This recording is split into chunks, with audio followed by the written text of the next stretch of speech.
Welcome to Real Human Design Stories, where guests share their powerful personal stories of transformation through human design.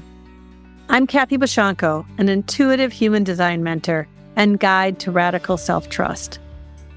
Join us as we explore how your human design experiment can truly change your life.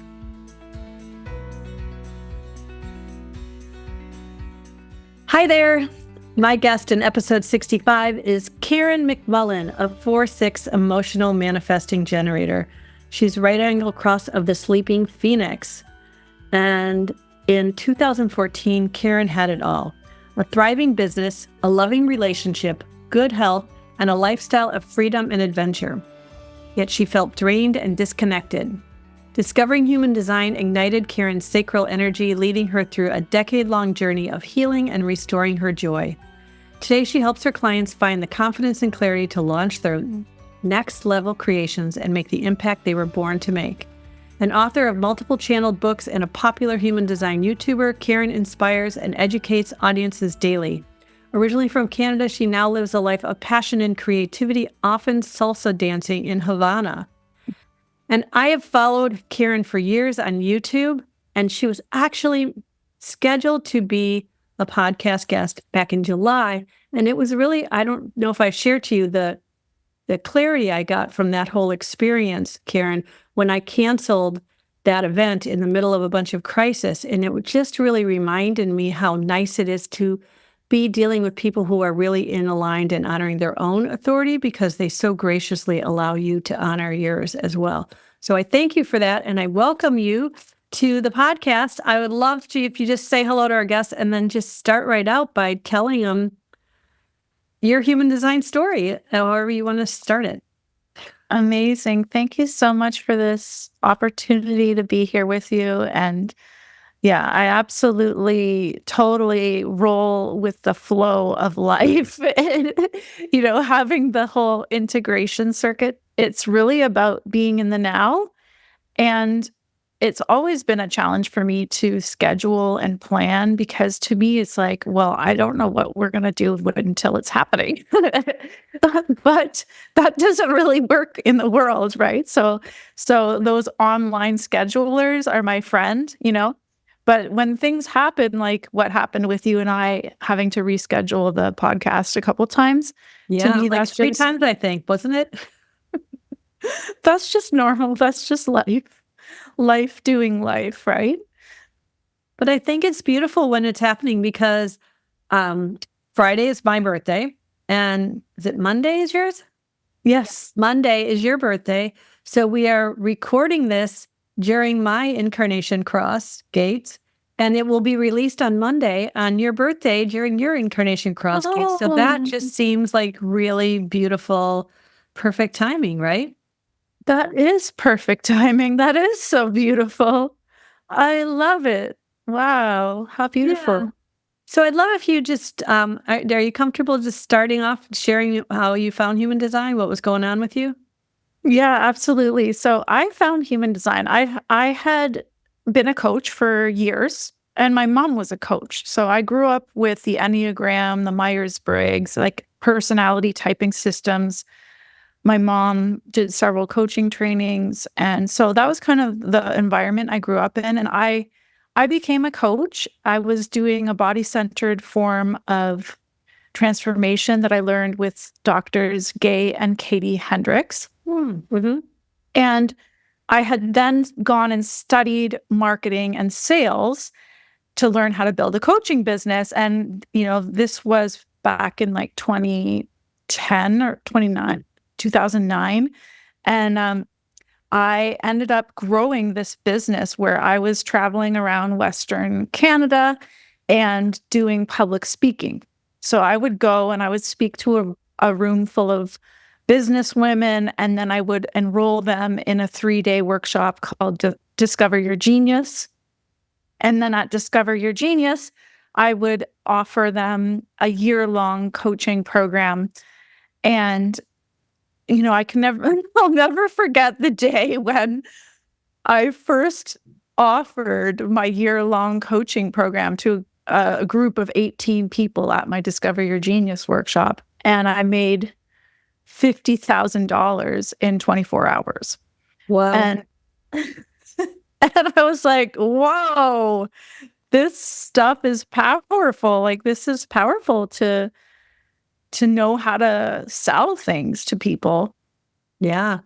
So was that based on Gay Hendricks' book? No, not at all. No, not at all. Because I know I love his The Genius Zone, and then yes, The Big Leap, I think was the first. Exactly, that book, The Big Leap. That was really, Gay and Katie ignited that concept of genius inside of me. And that was truly a sacral response I had when I heard that concept. It lit me up, and I knew I wanted to know what my genius was. But they actually didn't provide a framework to help you discover your genius, and that's why I created Discover Your Genius. And so it was based on their work, but it was a process that I created, and using different things that I had gathered along the way. But then it's one thing to be good at what you do. It's a whole other thing to actually market and sell it. So I had studied this method of selling from the stage.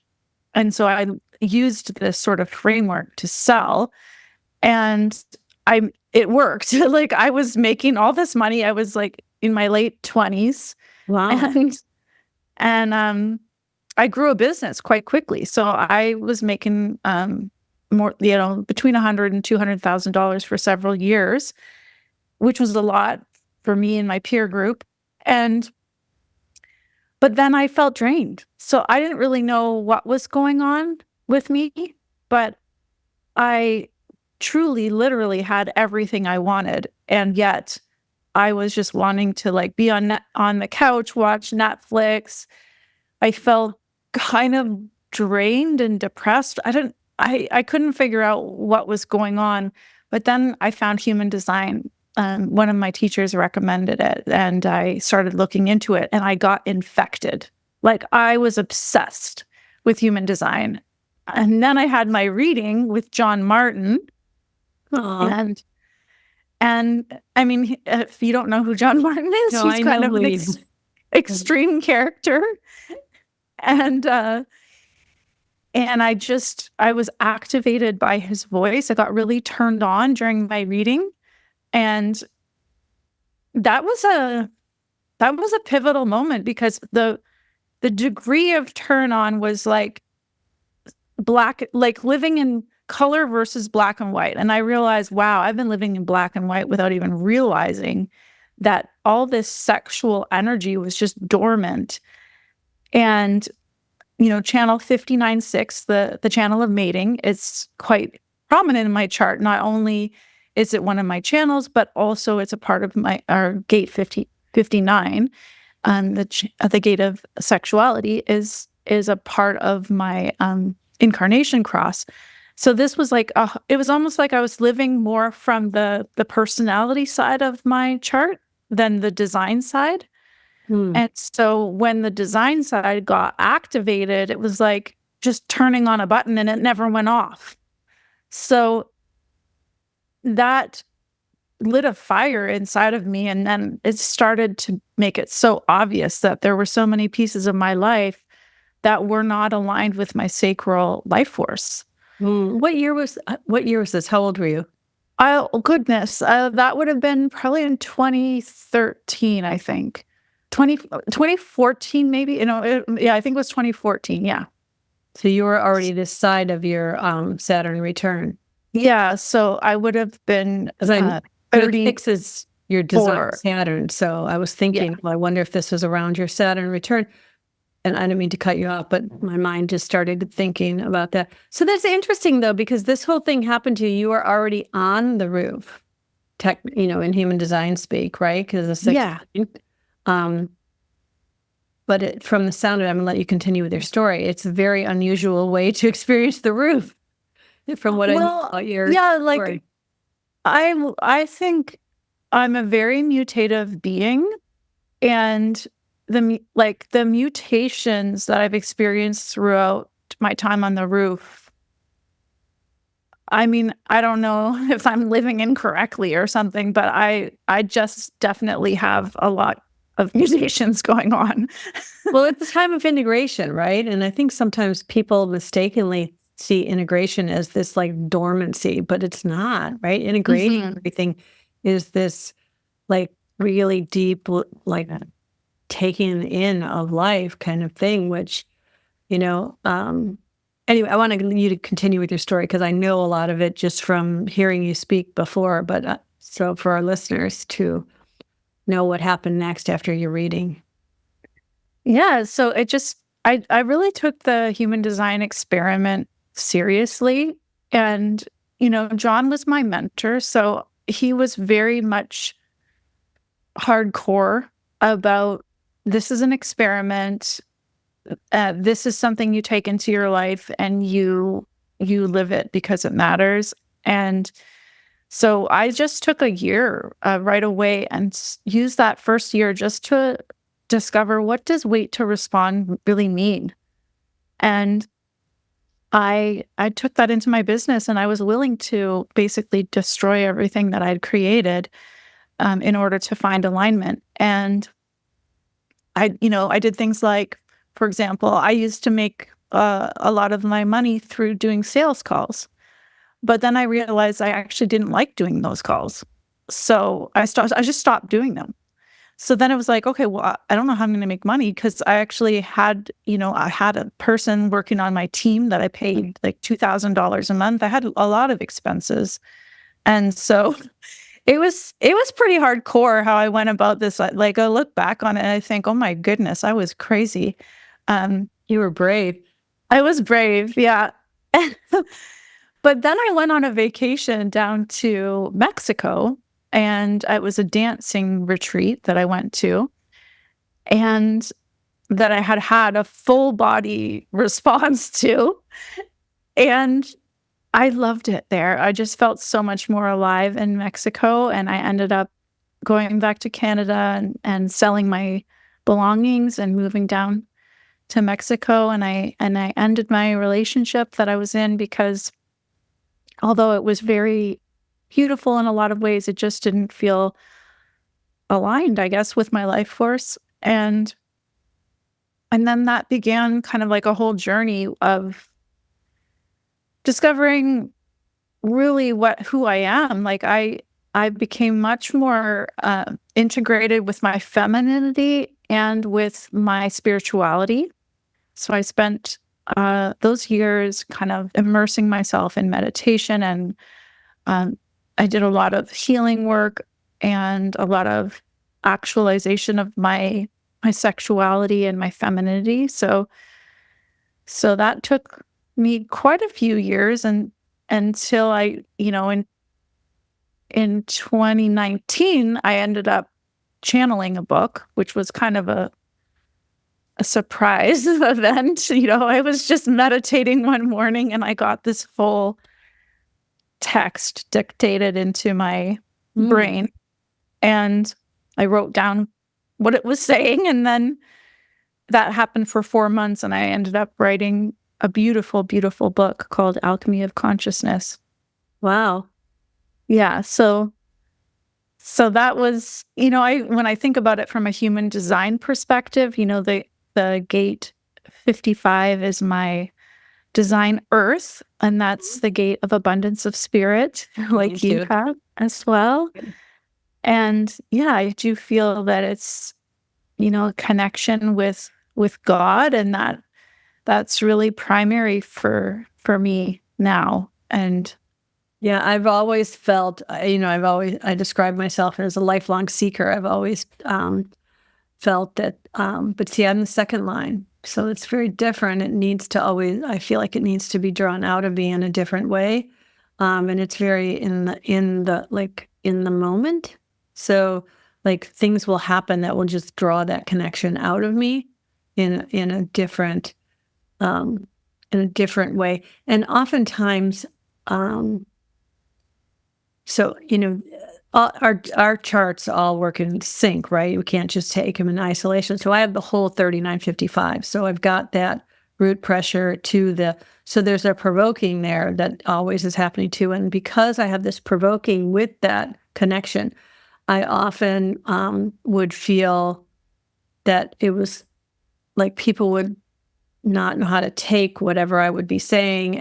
And with the 1-8, there's a sensitivity to that. So there were a lot of times in my life where I would really shut down and not share that or stop or just, stop processing it for a lot of time. I don't know if does that make any sense to you? Yeah, absolutely.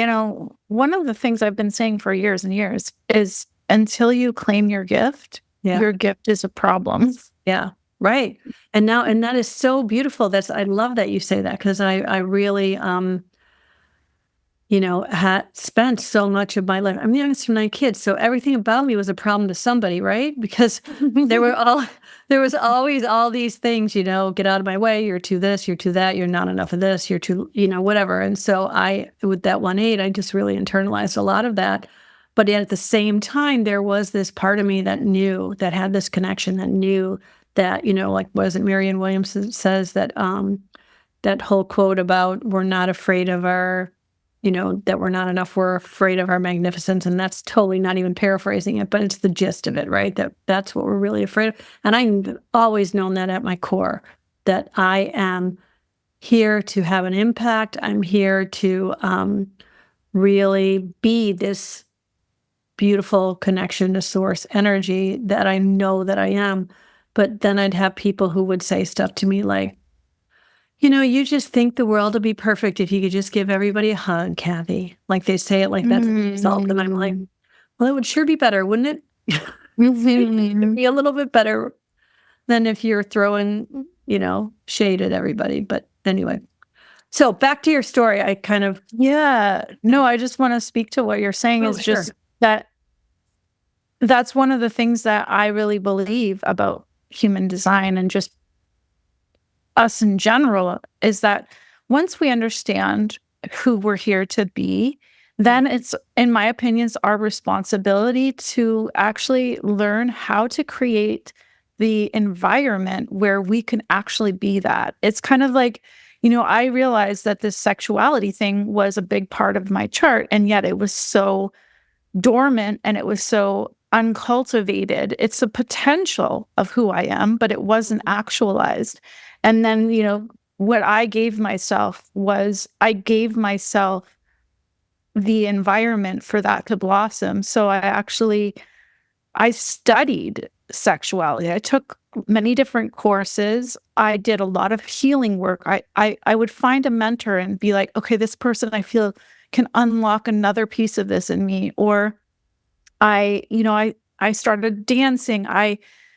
I really put myself into places and with people where I could become what I already felt that I am, but that wasn't actually actualized. And so, like if you're really idealistic and you see what could be in people, and you want to be able to bring out the spirit in them and to share this provoking gift that you have, it's like then it's on you to create the environments where people are open to that and where they will value that and where you can really be that. And so, yeah, I see in human design, sometimes people stop short of what their potential is because they don't give themselves that opportunity to actually actualize, I guess.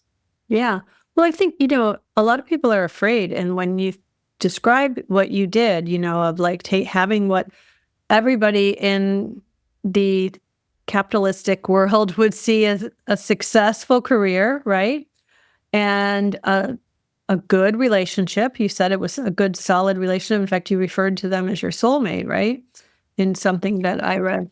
And to be willing to let that go. Some people would say, why?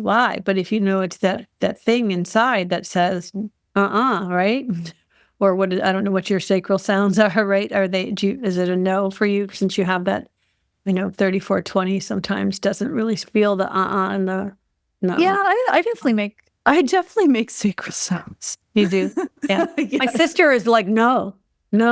It's like a really strong, it's like words, because it's so fast, you know? Yeah. I mean, I do all kinds of things. Yeah. I take action. I make sounds. I say words. Like it comes out differently in different ways. Yeah. Right.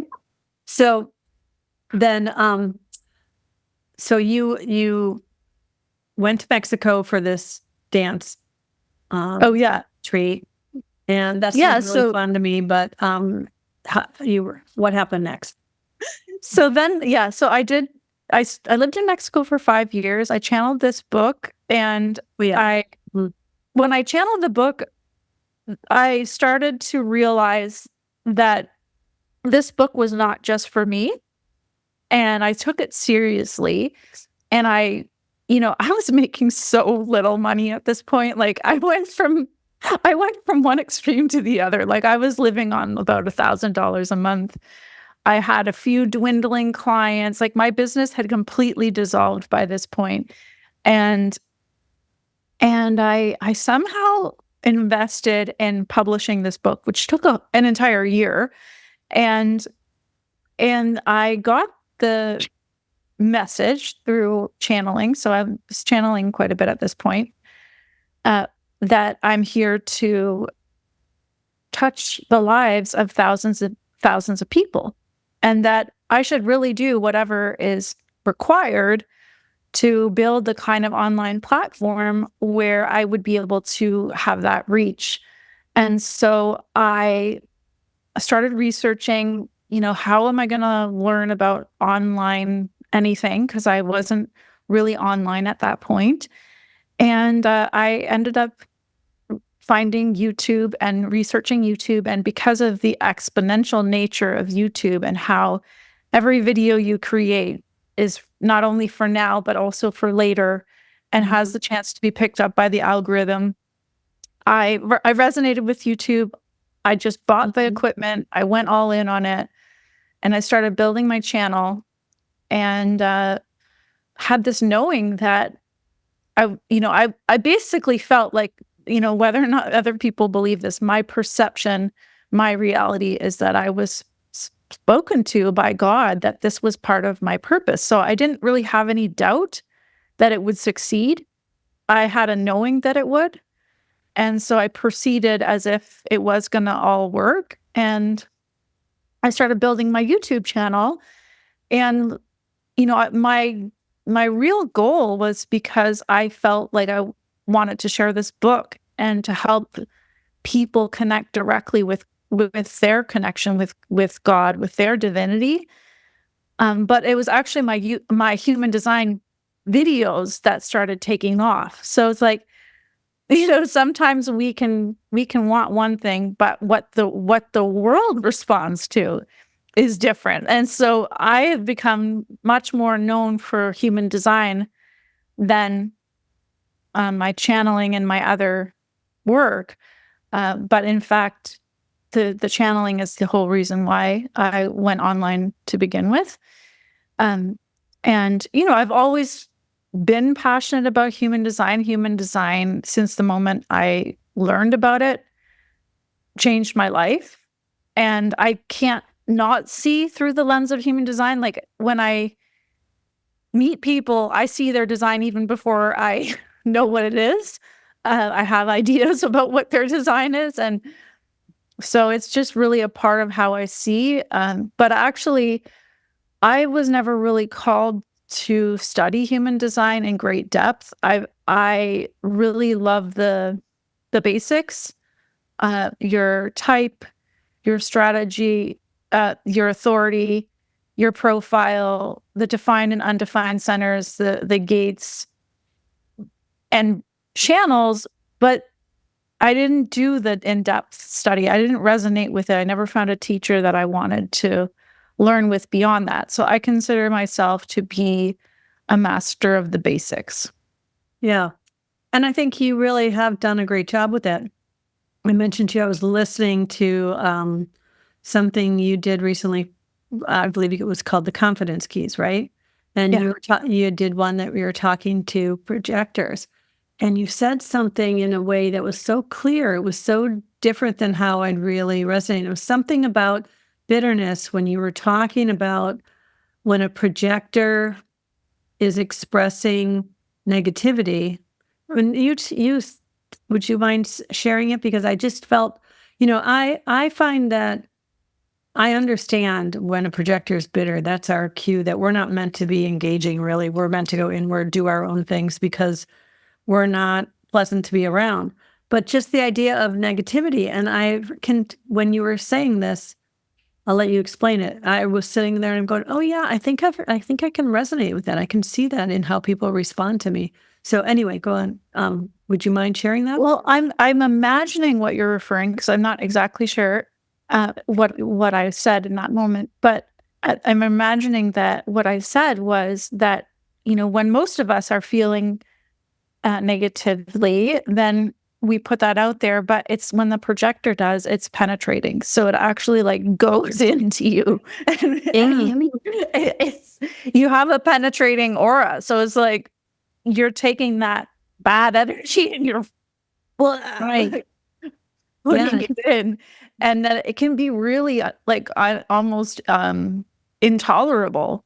And it's very noticeable for other people. And, what I was in my confidence keys, I was kind of speaking specifically to the context of people who have a creative project of some kind that they're trying to put into the world, like an entrepreneurial thing, and how important it is when you're kind of like putting something out into the world that you actually need to dwell in the vibration of the creation's success. And it's critical, the vibe, like the internet operates on vibes. And so if you are putting out even an 80% good vibe, and you just sort of dip over into bitterness here and there for a little moment, it's very unpleasant for the receiver. So it's almost like you can't afford to just dip over into bitterness here and there, because it will just be so off-putting for the receiver. Hey, just popping in for a quick sec. I know we're deep in conversation, but if you're feeling called to dive deeper into your human design experiment, I'm here to guide you. Whether it's a personalized reading or one-on-one mentorship, let's explore the next steps towards radical self-trust together. Visit kathybashanko.com to learn more. All right, back to the conversation. There's so much more to explore. Yeah. So how do you suggest projectors deal with that in a way that is, because there's so many components there. There's the element that most of us, I think pretty much all projectors verbally process. And there's the point that, we can't be toxically positive and you know what I mean, right? Yeah, that doesn't work either. That doesn't work either. So what's your suggestion? I have my thoughts, but I'd love to hear yours. Well, I'm a fourth line. So I get myself a lot of external support. I really do. Like I have like a mentor or a coach for every single aspect of my life. Yeah. So, and I all of my one-on-one clients are actually projectors. And what I notice is that, so I would suggest basically that you do that alchemy work of alchemizing the bitterness in a container. Like you actually have a specific person with whom you do that work. You have the conversations, you get it off your chest, you find the higher truth, right? Because any kind of like bitterness, it's actually a distorted reality. Like it's not the truth. The truth of reality in the divine blueprint would be when you feel at peace, when you feel truth, love, those energies, or those, like there's always a divine perspective. So once you can find that, you will feel good, and you will be able to approach the situation from a place of your sweetness. And I have a really close friend who's a projector, and she is truly sweet. Like that is who she is. So she doesn't need to worry so much about what she's saying or doing, because what she's doing and saying is bringing sweetness, and it's just so beautiful to witness. So we do that work behind the scenes to get you into the place where you become that person that can put out the real truth of who you are. Yeah, that's beautiful. So I have some thoughts if you'd like to hear them on. Sure, yes, of course. So the thing that I have found really helpful is journaling, specifically morning pages, because I can wake up and dump all of that out. Because one of the things about verbal processing as a projector is that we are hearing our own truth, right? We're not verbally processing as in needing you to respond to it, right? We're just talking so that so many times when I'm talking, I'll realize that what I said is not really what I feel. Like my mind thinks that, but I realize how does it feel in my body? Oh, wait, no, that's not really what I want or what I believe or whatever. And so having that safe space is sometimes hard to find. But that page in the morning when you're always writing out what you feel, and then as you're writing it, you're kind of feeling it in the same way. So that definitely is one way to process it. But yeah, having a safe space is tricky and to find. And I do think it's helpful if before you start to express the negativity in a way where you're really honestly wanting to move past it, process it and move forward. If you start to, like a lot of times I'll start to speak and then I'll realize what's happening, right? And then I'll be like, hold on, I'm just processing something here. And I will like tell the person kind of like, just, kind of gives them a hint that, oh, you're just holding space for me right now. Thank you. Because I'm going to get this out in a way that is going to move it forward. And so doing that has been really helpful for me as well. Yeah, that makes so much sense. And I was going to say, when I do my sessions with projectors, usually they talk for the entire hour, and then I offer a few things in the last 5 minutes of overtime. Right? It's really funny because I'm sorry, did I cut you off? No. There was, I was thinking about how, I don't know what, my open agina, just open undefined head, something popped into my head today. And I was like, these podcasts are so good for me as a triple split because I'm meant to connect with so many different people in so many different ways. And as a projector, it's difficult sometimes to really see myself, right? But when I am talking to you, I can see myself because as I talk to you, I can see clearly as I see you. And so I don't know if that was clear, but yeah. And so that's really helpful. It's really helpful for me as well. And last week I had a guest who had to reschedule, and I wound up doing a solo podcast. And I must have started recording that thing like 6 times. I actually did it on 3 different days because I kept feeling like, no, yeah, it's not here. The energy's not here. And so many times people will tell you, oh, because I have a human design business, I mentor people, I work with clients, that sort of thing. And I've had people, business coaches, even human design informed ones say, well, you need to position yourself as the expert. So when you have a guest, you're positioning them as the expert.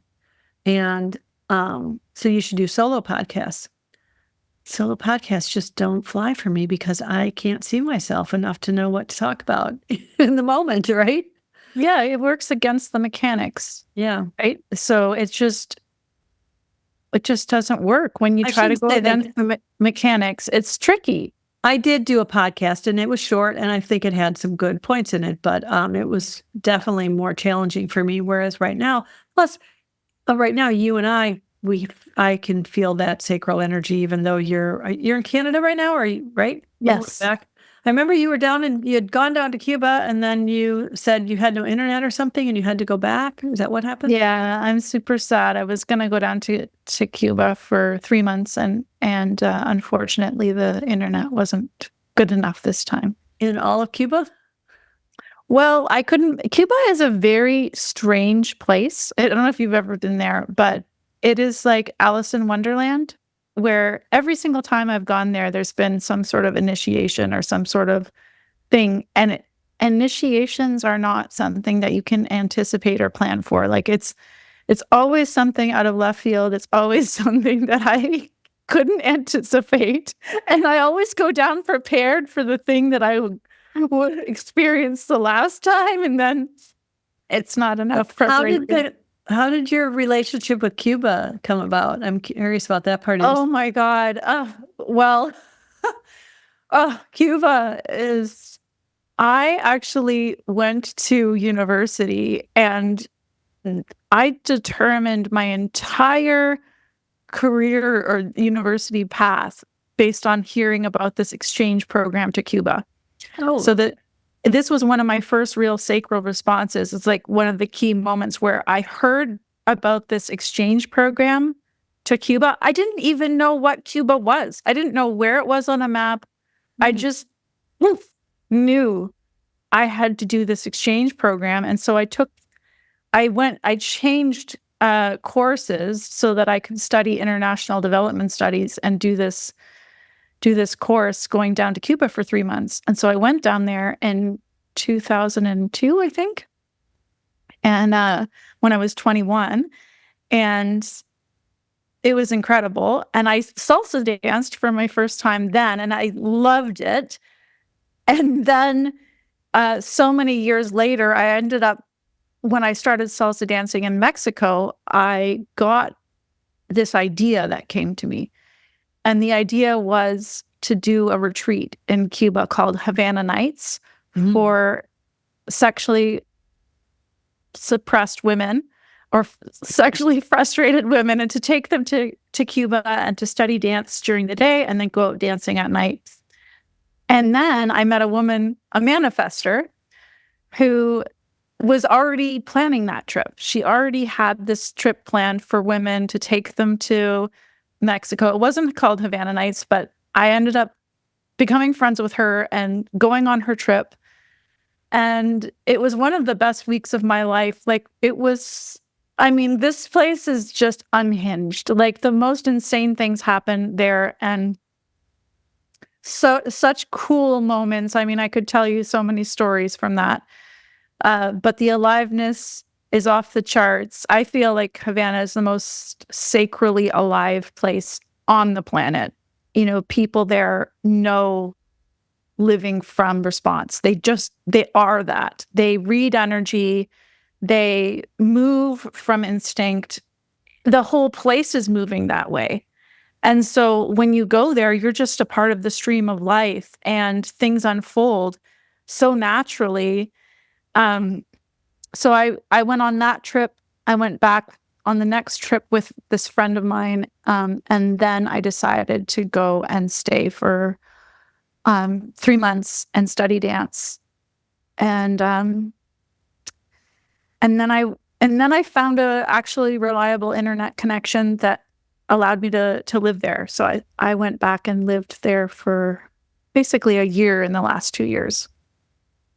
So do you have residencies in both places? Do you have a home in each place, or do you just go down there and stay somewhere? No, I just rent. So I have a place I rent down there, and then I just leave every 3 months. It's a very difficult place to live. Yeah. Unfortunately, I mean, the situation there is super heartbreaking. But you actually want to leave after 3 months, basically. You're like, okay, I would love some of the comforts of being able to go and buy any food that I want. And yeah. A lot of restrictions there. Yes. So now you're back in Canada, and you're in Toronto, or what part are you in now? I live about an hour and a half north of Toronto, but I'm going to be heading down to Florida next week, driving down to Florida. Driving? Yeah, I don't like the winter. What part of Florida? I'm going to northern Florida. I don't like to say my location too much because I have a stalker. So okay. No problem. Well, I'm in Georgia and I'm on your way, so let me. Are you really? Okay, well, let's talk about that. My daughter was living in St. Petersburg. She's 24. She just moved back home for a little while to kind of get some stuff squared away with herself. And but I love Florida. St. Petersburg is actually my favorite place in Florida, but I don't claim to have been to a lot of them. Well, I grew up going there.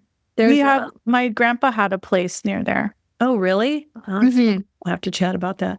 But so because it's got to be cold up in Toronto now. It's getting there. Have you had snow already? Yeah, no, it's not too bad, but yeah, it's very gray, and usually November is the worst month of the year. Oh, really? Yeah, it's rainy today, but it's been really beautiful here. So okay, so you're doing all your work online, so you could just kind of live wherever. That's one of the beautiful things about all of this. So you work you're this. I wanted to talk a little bit more about this channeling, if you're okay with that. Yeah. So you channeled a book. You said, in one of your videos that I saw recently, you were channeling messages for different,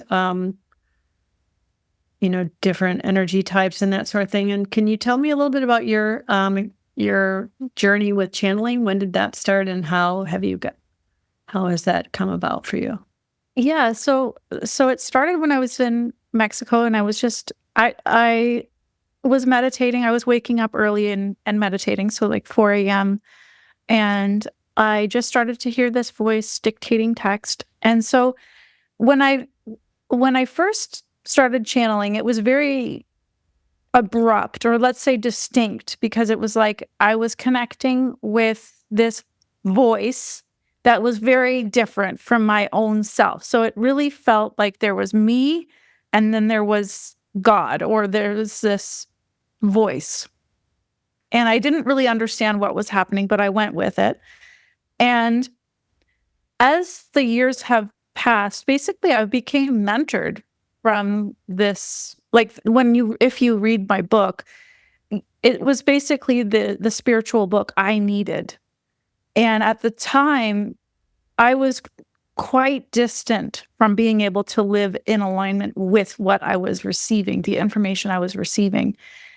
Nowadays, I'm much more in proximity to the messages I was receiving. So I've gradually through the years actually become a person who is a good messenger for the book. I wasn't really a good messenger for the book at the time when I received it. And I think that's really why it felt like channeling so much, because there was me and my human self, and then there was this divinity that was coming to me. But now I'm much more aligned in my human with my divinity, so it feels more integrated now. So your first experience with channeling was related to the book?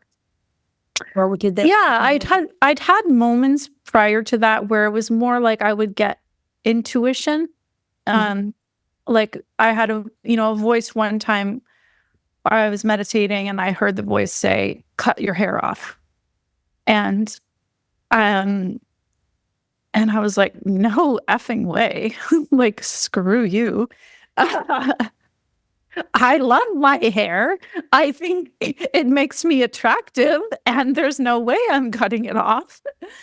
And then I realized, oh my goodness, like, what if this is really truly God telling me to cut my hair off, and I'm just not doing it because of vanity?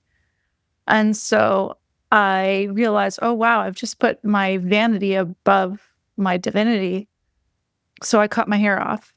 Yeah. Just like went outside, took the scissors and cut it off, and I looked like a teenage boy. How long ago was that? Because you got a lot of hair now. That was in 2018. Okay. Yeah. So that was an initiation, right? Like I feel like there were moments of faith.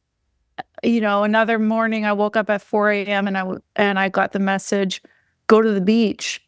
And it was cold out, like cold for Mexico. And I was in my warm bed and I was comfy. And I was like, I saw the image of where to go on the beach, and I would have to ride my bike and pack a beach bag. And And I got this sort of inspiration. Like when I got the words go to the beach, it wasn't just the go to the beach. It's like a whole message came in of where to go, to bring my speaker, to go set myself up.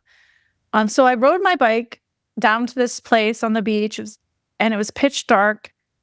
And there was incredible wave after wave of bioluminescence in this trippy show. I've never seen anything like it. So if you don't know what bioluminescence is, it's these little beings that live in the ocean, and they get lit up by the agitation of movement. And I mean, it was just one of the most incredible things I've ever seen. And so I just danced on the beach to the bioluminescence. They look like green, almost lit up in the water. Exactly. Yeah, it's like really the water turns fluorescent with each wave. Yeah. And so these were moments where I was being trained really to have faith in God. Right. And because I did those things, I got more, and I kind of proved that I was devoted. And so now, now that what has opened up for me since then is just, I channel for my clients. So I bring through frequency transmission. So I'm working on an energetic level. I understand myself now as a frequency communicator, that I'm not just sharing words, I'm sharing activations that can actually shift things inside of people. And when people work with me, they tend to start really making moves and doing the things that they weren't able to do before. It shifts things. So I've grown to understand myself in a new way as a frequency communicator, and I tend to work with people who are really sensitive to energy and who are really opening up their own understanding of themselves as frequency beings. So having done all of this major, like upheaval, this kind of, tear it down, very much Sleeping Phoenix, right? Tear the life down and rise up out of the ashes, right? Do you regret it? No. Okay, I didn't think so. I just wanted to hear you say it. So no, I could see, for those who aren't seeing it, like the pure, like, visceral reaction you had to that was kind of enjoyable to watch. So, but can I ask you, what part of your, when you said way back at the beginning, when you said you first saw your chart and what an impact it had on you, what do you think was the biggest hook? What was the part of it that just really spoke to you first? Well, it was my reading with John, and I do think, in terms of like a frequency communicator, he was a frequency communicator. So he was able to speak what he saw as the potential of who I am, and put that into me, like actually have me feel it. And it was penetrating because he's a projector. But it was the piece about my sacral life force, and that it's meant to be alive and it's meant to be satisfied. Right. So yeah, I'm writing a book about human design called Sacral on Fire: Human Design for Generators, Manifesting Generators, and the People Who Love Them. And it's really, the core of the message is just, I think human design has gone nuts. People are loving it, but they're focusing on a lot of the bells and whistles and not the fundamental foundation, which is like, are you effing alive or not? Right. Are you alive? Are you alive or not? That's it. It's so simple, and it will change everything. Yeah. So, and that whole idea of follow your bliss, right? That's been around for, well, I think John Campbell's the one who said follow your bliss, but this is not a new idea, right? But we are we get into all these things. And I know I, for one, when I started my human design experiment, did not have the kind of experience you had. I was told about it, and then I went down the big rabbit hole and, started learning, right? And I just was reading all the stuff, digesting all the videos, but it was really a head trip for me. It was like, what can I learn? What can I learn about? And for a long time, and I shouldn't say that. I went down the rabbit hole for like a week, and then I decided, because I went so deep and I went into all these things that you and I were talking a little bit about this beforehand, I decided that it was a cult and I was a normal person to some degree, and I was not going to be in a cult. So I was going to let it go. But the universe would not let it go for me, and kept, a couple years went by with me not really thinking about it, except for the times when something would happen, and then something in the back of my mind would say, well, yeah, because you decided that as soon as they asked you, and you're supposed to wait. You're supposed to wait for clarity. Or, oh, well, you weren't invited to do that, were you? You initiated that. Why did you do that? And so it was like my higher self or whatever was telling me all along, all the little things, and maybe it wasn't, and it was not very nice at that point in my life. Now my higher self speaks a little bit more kindly to me because I've trained it to do so. But it was a few years later then that I really went and got very in my head about it. So I sometimes say that the first years that I didn't even necessarily know I was in my human design experiment were the purest part, because I was really able to look at things and say, oh, look at how this is working. And that one day when I remember something happened and I said, well, yeah, you've only had 3 jobs, careers, whatever, that you really, really excelled at. And you were there for a long time and you did really well. And all 3 of them, somebody saw me doing what I do naturally, second line, right? They said, hey, I like what you do. And I'm like, anybody can do this, right? And then they said, no, I want you to work for me. And I'm like, I don't need to work for you. I'm happy here. And then, right? So I'm recognized, invited, but I didn't need a job in any of those situations at the time when that person recognized me. So it was later when I had clarity that, oh, I either need a job and this should be a good one, or I just decided to take the change, that those jobs worked out really well for me. And I had this aha moment, and I realized even my relationship with my husband, I entered into that way, right? He kept, I knew he wanted to ask me out, but he was too chicken for years. So I had lots of time to think about whether or not I wanted to actually go out with him, But so it was a kind of hindsight sort of thing, you know what I mean? Absolutely. I didn't have that transmission kind of thing because it was like my sister had found it. It was new to her. She was curious. We were learning together. And then I went so deep in the learning that it wasn't until a couple years, maybe 3 or 4 years ago, that I said, oh, I'm supposed to be having fun while I'm doing this. Because I was like a lot of projectors just stuck in the bitterness of like, oh, and then I got to, Yeah. inviting me all, right? So important. And I've really seen this dwelling in bitterness. It's really not who you are. Yeah. Yeah. Yeah.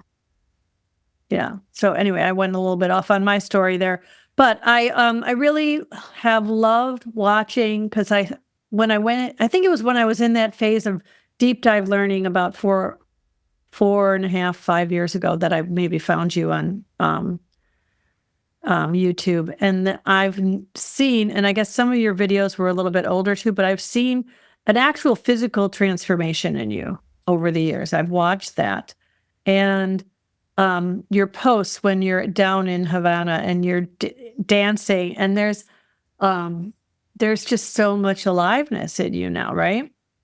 And it is really beautiful to watch that. So I thank you for sharing it the way you have. So, thank you so much. Yeah, I've really learned how to use the internet, and in integration circuitry, I feel is so far from a desire to film myself and put myself on the internet, but it's become so important to what I'm here for, that I do it. And I'm so grateful because I get to meet amazing people like you, and like the internet has absolutely changed my life, being able to connect with people who are on my trajectory. Yeah. So it really cool. has been amazing. So I know you said that you were working with some one-on-one clients, but if people want to connect with you, how can they work with you? What's the best way to connect? Yeah. So I have what I'm doing right now. I have this really cool program called Freedom to Launch, and I'm helping people to start their entrepreneurial journey or take things to the next level. So that's kind of the big thing that I do, but I start it usually with a reading, or people just find my YouTube channel and binge watch things. There's so much on my YouTube channel. So I would just probably recommend to start by checking out my YouTube channel. And so if you go on YouTube and you search Karen McMullen, that's Karen McMullen, you'll find my YouTube, and then I put out a ton of free stuff. I have my readings are at karenmcmullen.ca. So I'm on the internet. I'm everywhere. I'm doing everything. So you're very findable, huh? I'm very findable. That's good. That's awesome. So I'm just wondering if there's anything else you'd like to share with our guests before we wrap it up. It's been really awesome talking to you. I've loved every minute. I could probably talk another hour, but people don't really like 2-hour podcasts. I've noticed. Yeah, this has been so fun. And I guess I just really want to encourage people to remember that this information is guiding you back to your essence, and your essence is more than your chart, but your chart points to who you really are, and you will know it because you'll feel it's true. And to stay with the feeling of what these things are pointing to. So, if you're a projector, like, find that pocket where you really feel connected with the sweetness of who you are and the unique thing that you bring. And, if you're a generator, find that thing that makes you come alive. And these things point us back to who we are. So we get this opportunity to really be ourselves. And that is the ultimate prize, is just that we get to experience being ourselves. That's beautiful. So on that note, everybody, thank you, Karen, so much, and peace out.